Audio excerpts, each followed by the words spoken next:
1D1 1946.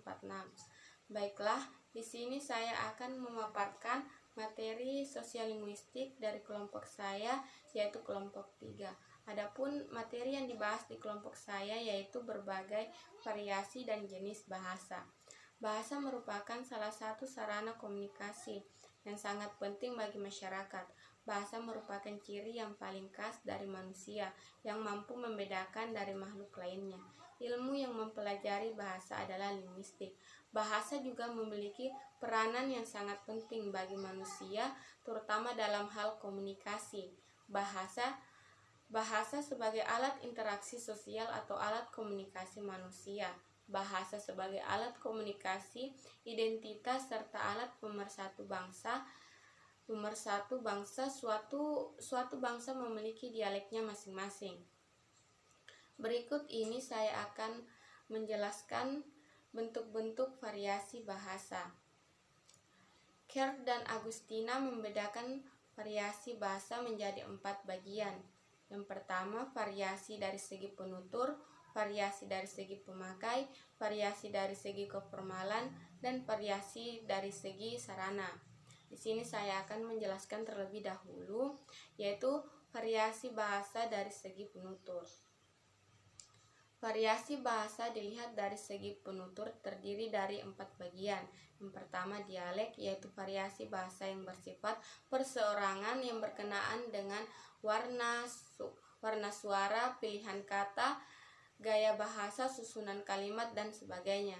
Yang kedua, dialek, yaitu variasi bahasa dari sekelompok penutur yang jumlahnya relatif, yang berada dalam suatu tempat, wilayah atau area tertentu. Yang ketiga, kronolog atau dialek temporal, yaitu variasi bahasa yang digunakan oleh kelompok sosial atau masa tertentu pada masa tertentu. Yang keempat, sosiolek atau dialek sosial, yaitu variasi bahasa yang berkenaan dengan status, golongan, kelas sosial, dan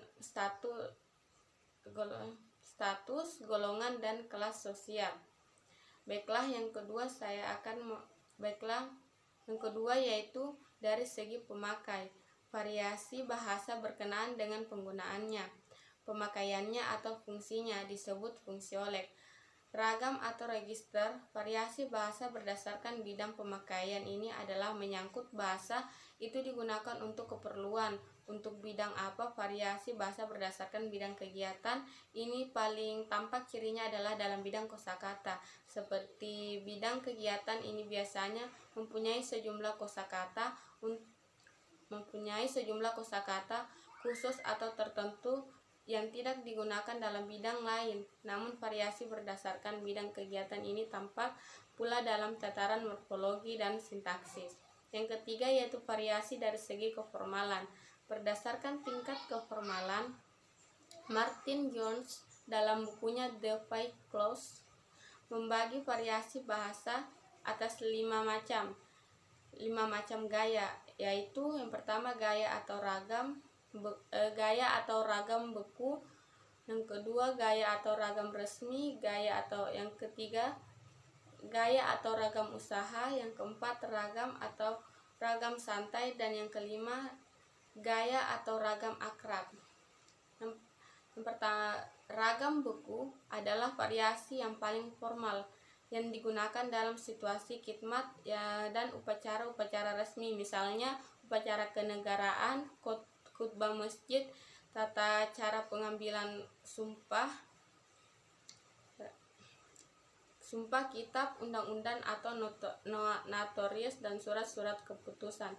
Yang kedua yaitu ragam resmi atau formal adalah variasi bahasa yang digunakan dalam pidato kenegaraan, rapat dinas, surat menyurat dinas, ceramah keagamaan, buku-buku pelajar, dan sebagainya.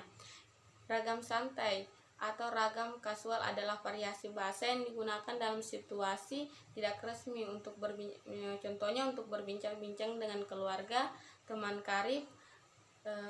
karib pada waktu beristirahat, berolahraga, berekreasi, dan sebagainya. Yang keempat yaitu variasi dari segi sarana.